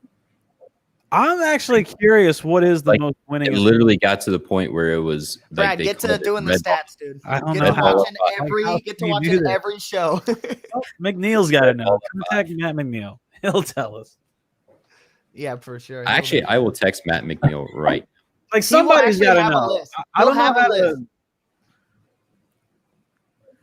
Yeah, no, I will update you on when he answers me.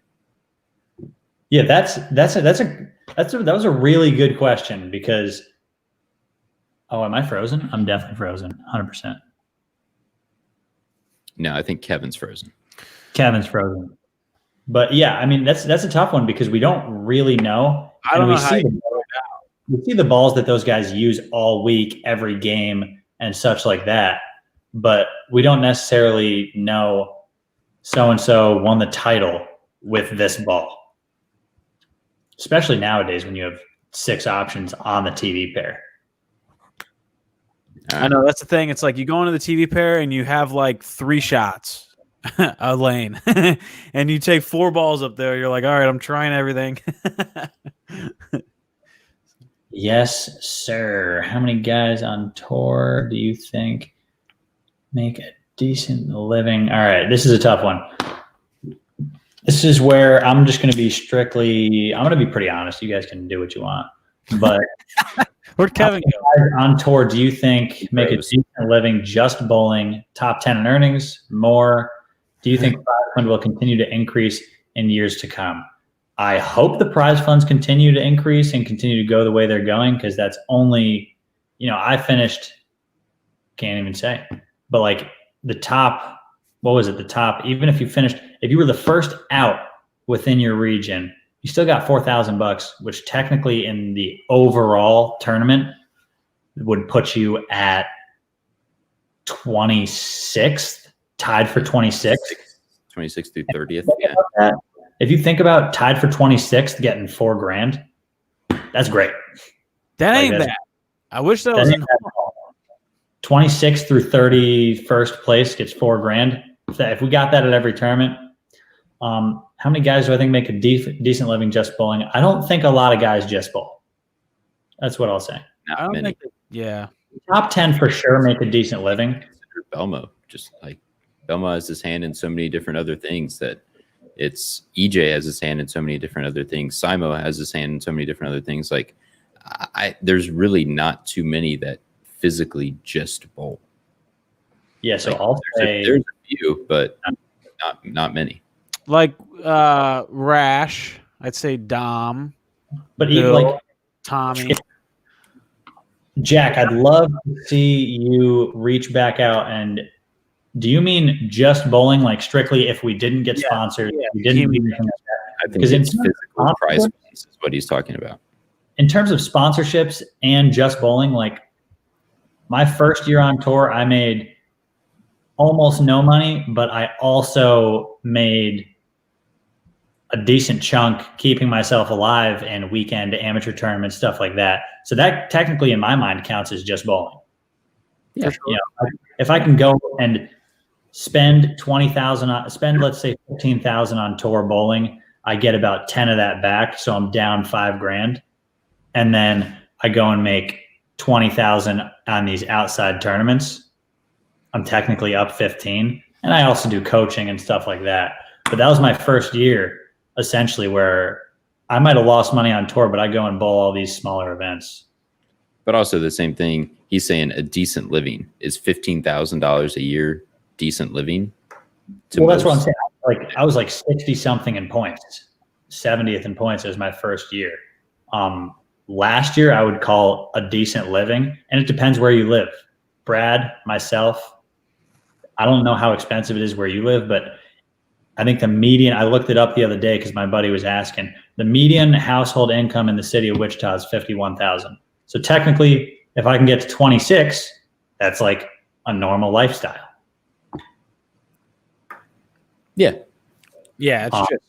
That being said, I think it depends where you live, but decent living in terms of like $50,000+, I'd assume top 20 to 25 can get to $50,000, including outside events, sponsorships, stuff like that.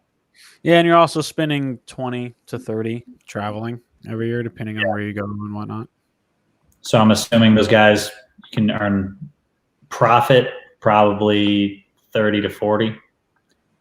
Probably, again, those guys within the top 40. And it depends where they live, how much they do outside. But I'd say the top 40 guys, 30 guys on tour can do it. And a lot of those guys even bowl so much stuff outside. Like Christian Azcona might not be in the top 30 or 40, but he bowls every single weekend. And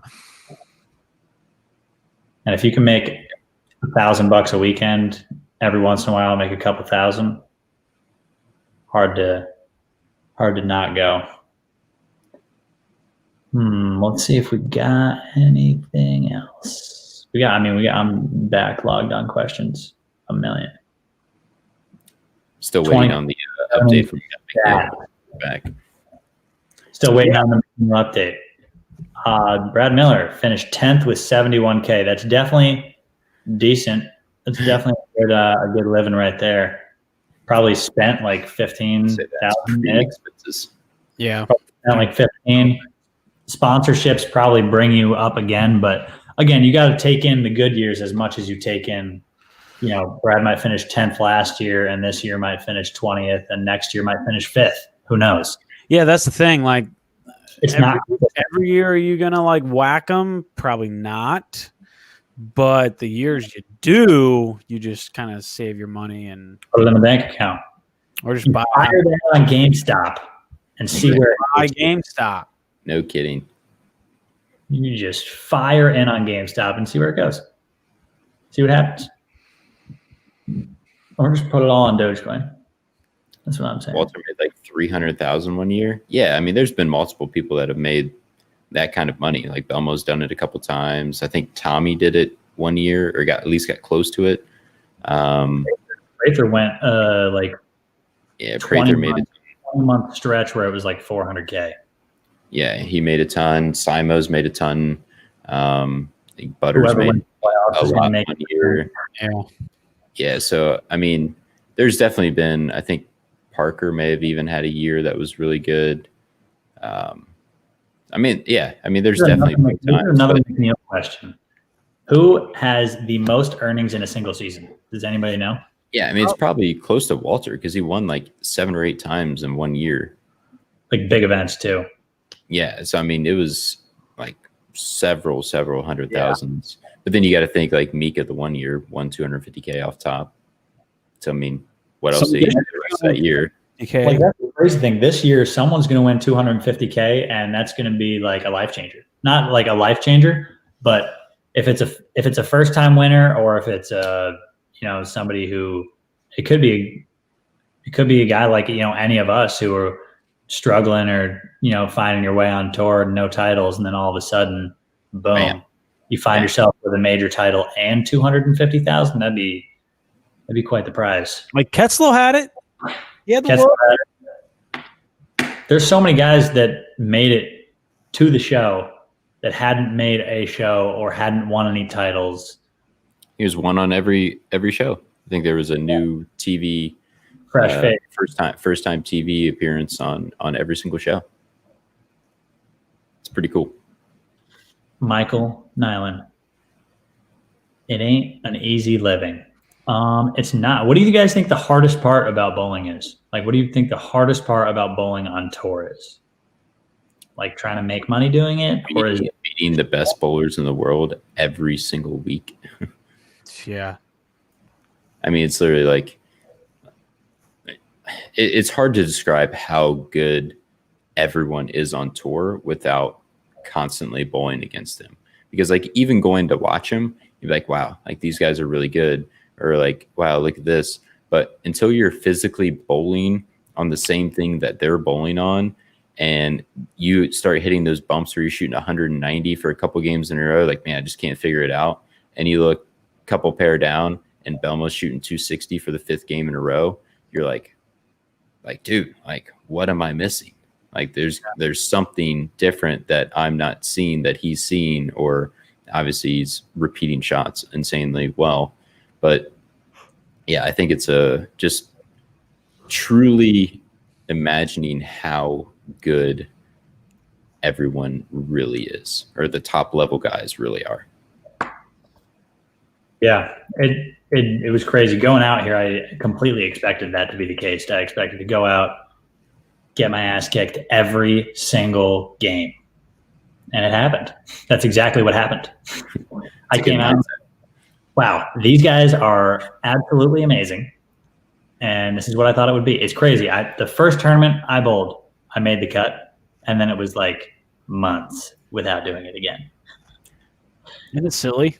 I was like, man, they're easy. They always put out the house shot where I can just average 230, wheel in the middle of the lane. Next week, dead hard. Week after that, easy, not for me. Crazy. Yep. Yeah, it's trying to manage the emotions too. Like just like what you're talking about right there. It's like going from the 1 week where you have it and you're whacking them to the next week where you just have air, and trying to manage going into that next week. It's like, you know, like, wow, I just went from a really big high to the ultimate low. Then your mind is like, what in the heck's going on? But trying to go into that next tournament with, you know, trying to have that high again is it's tough, especially when it's like 3 tournaments in a week or 2. Yeah, that's true. That last year, what was it? It was the players, no, TOC, players, US Open, and then the doubles. And Indy, that was gnarly. That was a gnarly stretch. Yeah. I think I think the hardest part is going through that rough stretch. It hasn't really happened for me in terms of a lengthy period of time where I'm bowling not great, where I've had the expectations on myself of being a better bowler that can compete. But I think I watch it happen, where I think the toughest part is watching those guys go out there and just get beat. Like Brad, I'm sure you can just speak worlds about those first 4 years on tour.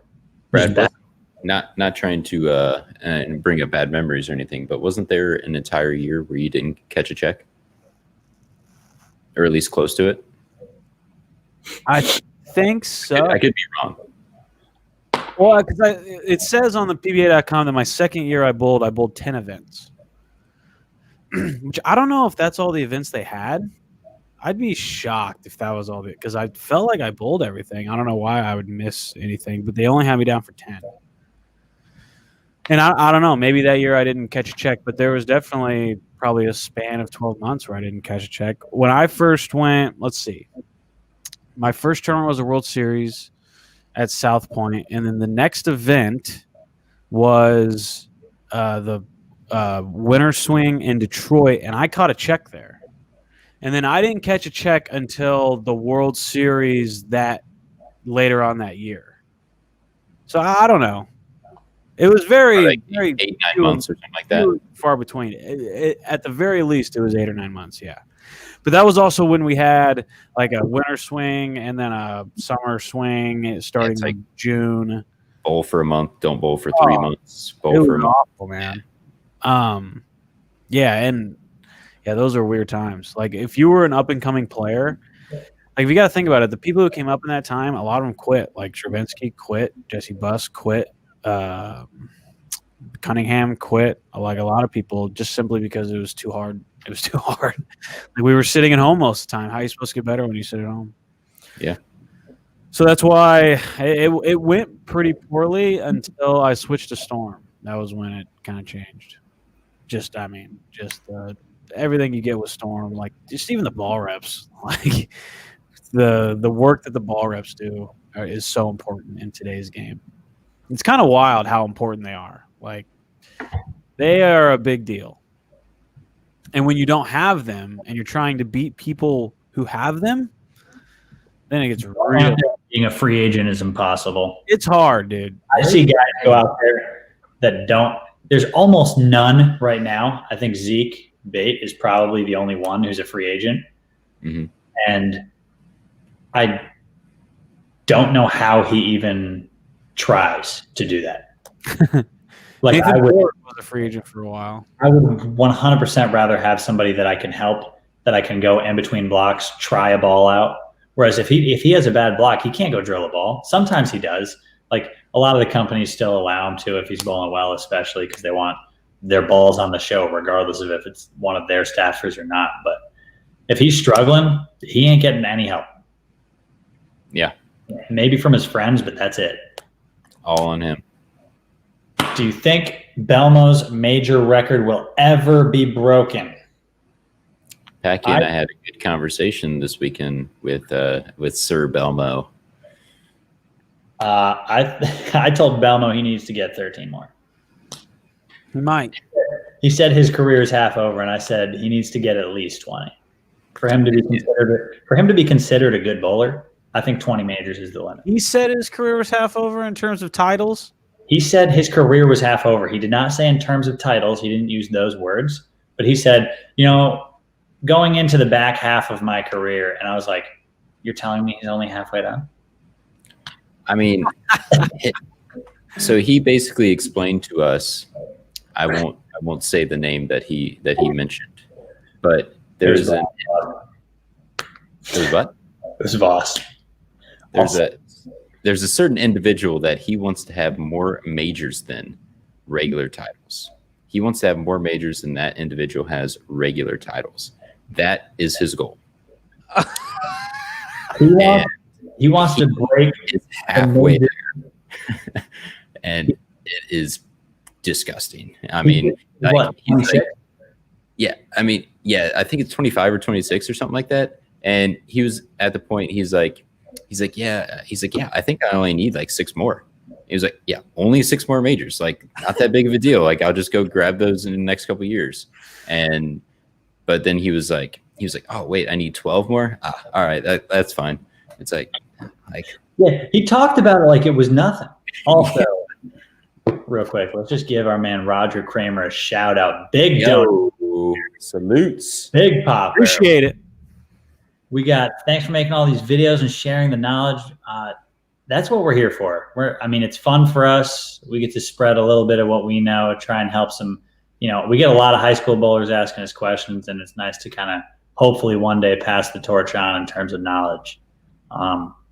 Hoping for another great year for the house. Same, all of us. Hopefully we can get some titles that's not Chris Prather on the bottom of them. But what would be one thing you would change in the PBA? And Chris, go Buckeyes. Go Buckeyes. What's one thing you would change for the PBA? I don't know, man. Come on, players committee. That's a hard question. If I would change one thing, it would be cashing everybody. Here's $20. Thanks for coming. Cashing half would be nice, though. If we could find a way to cash 50%, that'd be sweet. Honestly, I low-key like the exempt tour. I would, as long as I could make it in. Everyone getting a check. As long as I could make it in, I'd also love the exempt tour. Pretty sure everyone has that same feeling. But, I just think going to every event that you're getting a check, whether it be breaking even or actually making money, that's pretty nice. Yeah, I heard the vibe during those years was like everybody was kind of making money and everybody was guaranteed a check. So I don't want to say the demeanor, but some people didn't try as hard. You know, like it would come down to the nitty gritty, and if they didn't have Their a fault. it would just kind of be like, well, wait till the next week. Like we're getting paid anyway. Like, oh well, you know, fuck off. I would love to say it would be different, but I'm not sure. Like I'd love to say that everybody wants to win a title regardless, but it's different when you're in the middle of the pack chasing a check than when you're in the middle of the pack guaranteed a check. Yeah. Yeah, I guess that's true, but at the same time, but I'm fine with that. Like that's their fault. Let's get paid. If they don't want to try for That's a couple extra grand or $1,000 in the middle of the pack or whatever it may be, that's up to them. But if it gets to the point where they're just literally going up there chucking shots and it's affecting the people that actually have a chance, then I guess it. But I mean, I think that stuff still happens now. It's just for the people getting I think for me, interesting, especially in the times of COVID. It might even help out a little bit. Just limiting the fields, limiting the exposure to others. Who knows, though? I would love to see everybody catch a check, but I'm not sure that that's too realistic. Not in the near future, put it that way. yeah. Who knows, though? One of these days. Who knows? But thanks, Roger. Appreciate it. Yeah. Solid question. Buckeyes.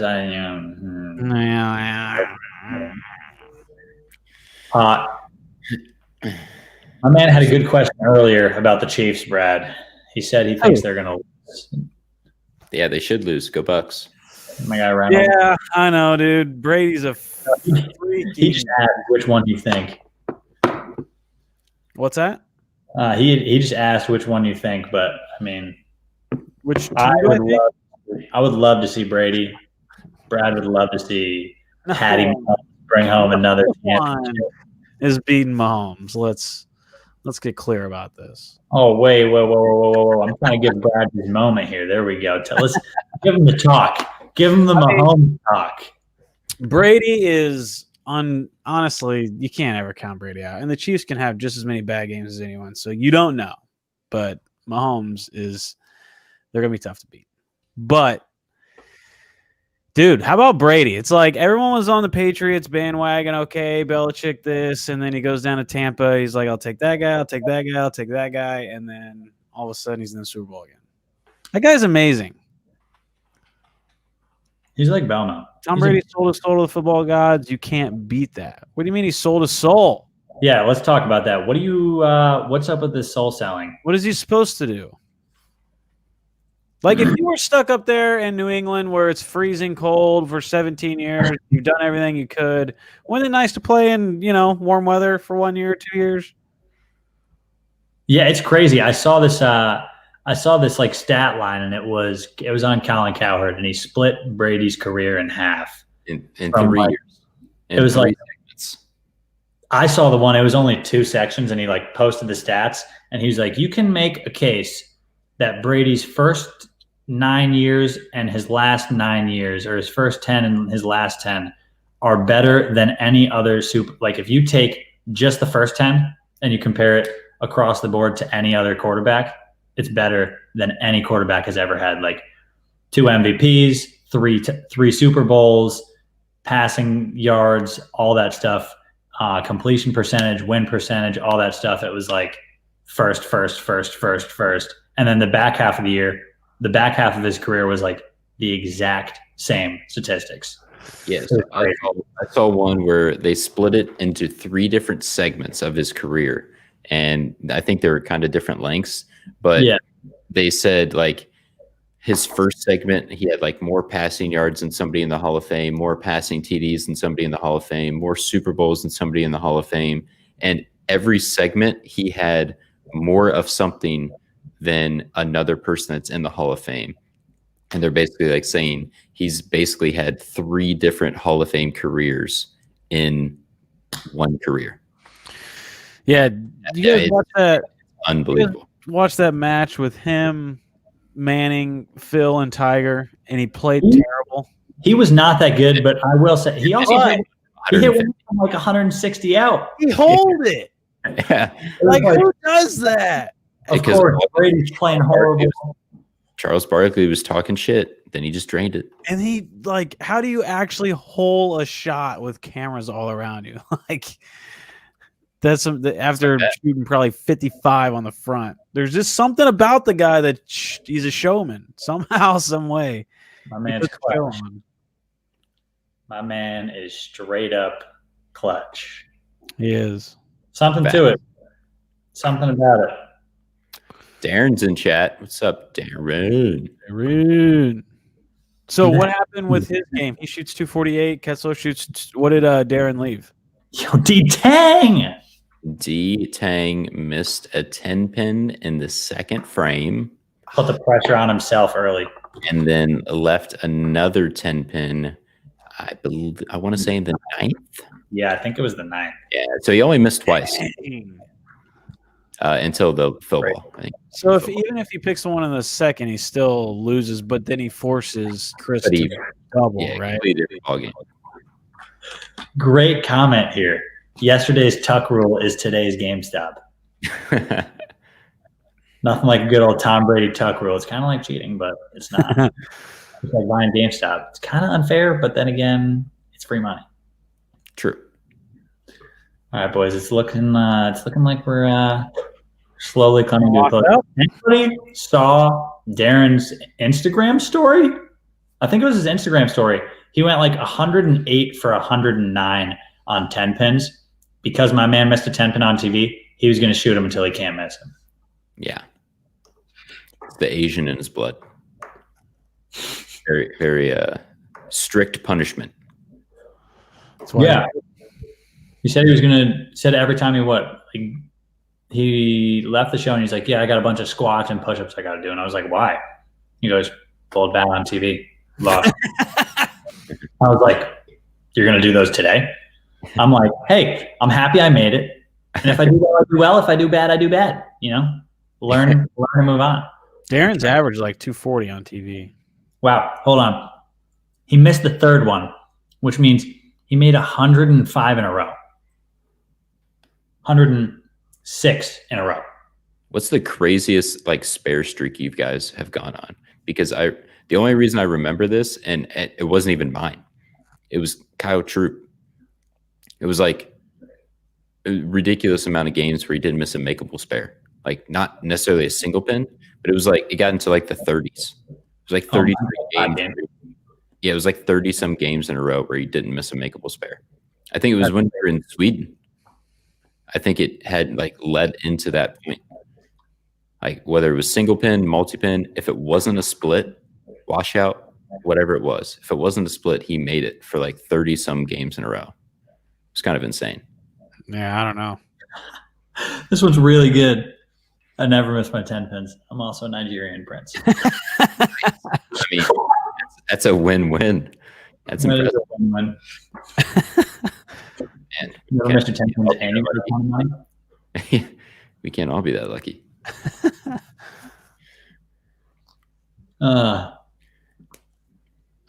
If anybody's wondering in the chat, I am on DV8 staff. I'm wearing a DV8 sweatshirt, throwing DV8 balls, and I am on DV8 staff. Face, the absolute face of DV8. The face. Craziest spare streak since you don't practice them.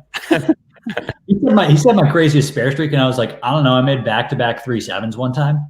Like I felt good about that. Yeah, that was pretty insane.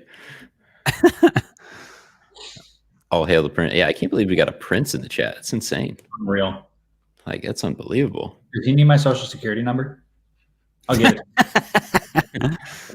Just make me money. You want my bank account information, please? Yeah, just put it on GameStop. That's what he would do. Short sell GameStop. It's got to go down. It's got to go down. I'm backing up the truck. It's got to go down. It's up $100 today. It was down 3%. Dogecoin's about to hit 5 cents. I'm just letting you guys know this is crazy. Wait, is it? Yes, it just hit 5 cents. What? I literally looked like an hour ago.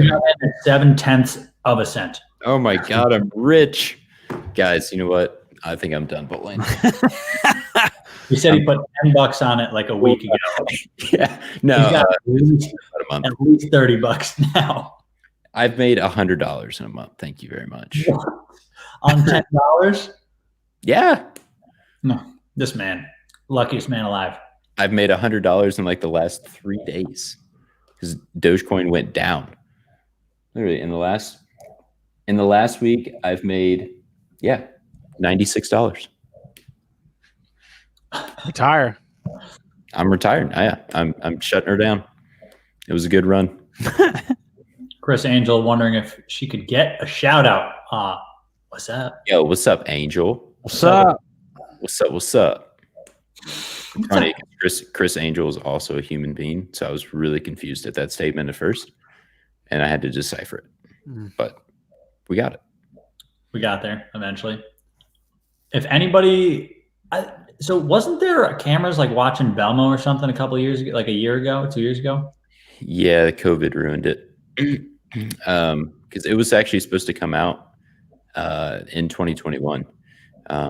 So that was the 2019 U.S. Open in North Carolina.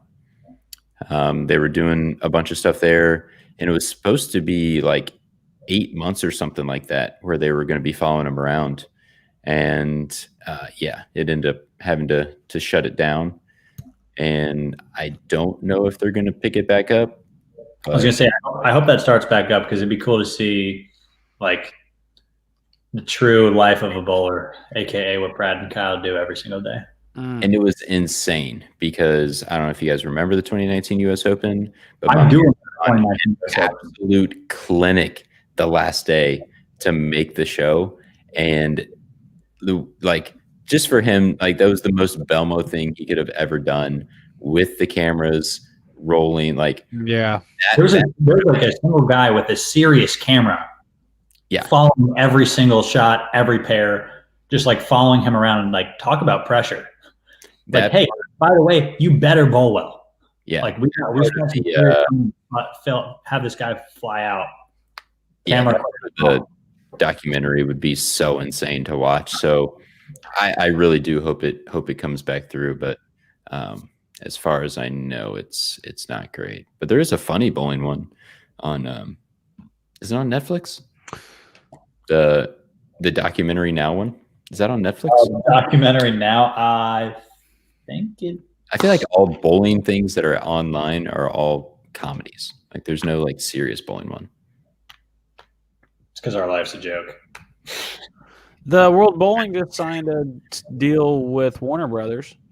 Do you guys see that? I did see that. I haven't heard anything coming from it. I did see. So we'll see. Hopefully something comes of that. It'd be nice. All right. Well, I think it's come that time in the stream. We're about 2 hours in. Let's do it. You're grinding. Thanks everyone for watching. That time. Appreciate everybody joining. It's 9 o'clock. It's time for me to continue my snacking throughout the rest of the night. I remember when it was 9 o'clock. About 52 minutes ago. Yeah, about 53, but who's counting? Not you, clearly, not you.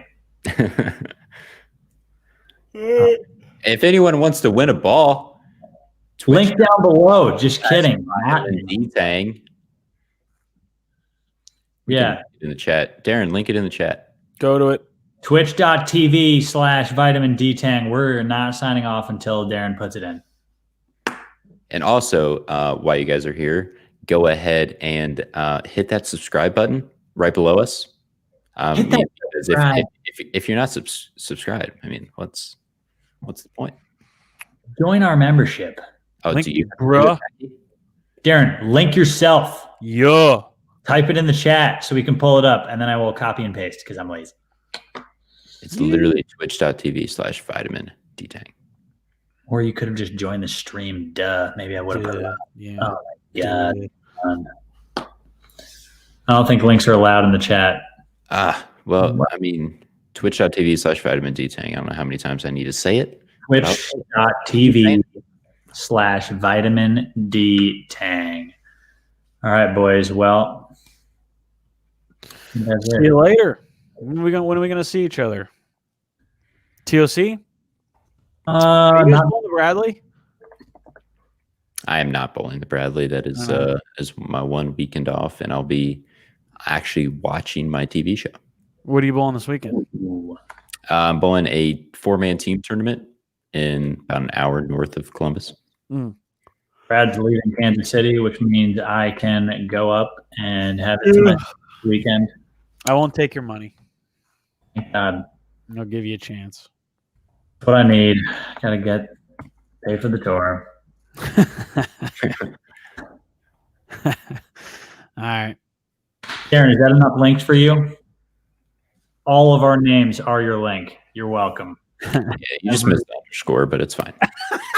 Single one. I was wondering. Well, since he, there we go. TDV. These guys got you, Darren. They know where to find you. Anyways, until then. All right. Peace. Peace.